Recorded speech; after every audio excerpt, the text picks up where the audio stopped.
પાર્શ્વનાથમાંથી 21 રીંકાર પાર્શ્વનાથ શ્રી રીંકાર આકૃતિયુક્ત ફણા સહિત ભરી કરતી શોભતા પદ્માસને બિરાજતા પાષાણના 10 ઇંચ ઊંચા અને 10 ઇંચ પહોળા અંજન વર્ણના શ્રી રીંકાર પાર્શ્વનાથ પ્રભુ અમદાવાદના કાળુશીની પોળમાં ઘુમ્મટબંધ જિનાલયમાં બિરાજમાન છે. રીમ એક મંત્ર બીજ છે.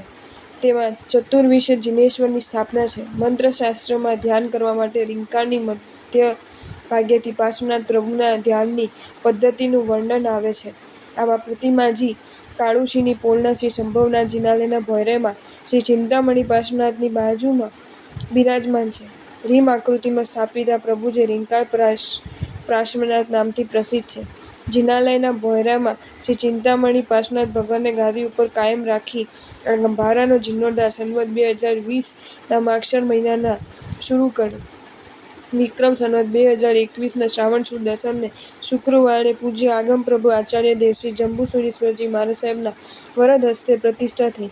મૂળનાયક શ્રી શંભવનાથજી પર સંવત 1527નો લેખ છે. આ સિવાય કાળુશીની પોળમાં શ્રી વિજય ચિંતામણી પાર્શ્વનાથ અને શ્રી અજીતનાથ ભગવાનના બીજા 2 જિનાલય આવેલા છે. સ્તુતિ: પદ્માવતી માતા તણુ રીંકાર બીજ ગણાય છે. જેમાં બિરાજ્યા પાર્શ્વ પ્રભુ રીંકા નામ ગમાય છે. જેના નામ મંત્રથી સર્વ કાર્યો સિદ્ધ. તે ક્ષણવારમાં શ્રી રીંકાર પ્રભુ પાર્શ્વને ભાવે કરું હું વંદના. જો તમને આ વિડીયો ગમ્યો હોય તો આ વિડીયોને લાઈક કરો અને શેર કરો અને આવા જ નવા વિડીયો જોવા માટે જૈન ફેક્ટ્સ એન્ડ સ્ટોરીઝની ચેનલને સબસ્ક્રાઈબ કરો. ધન્યવાદ.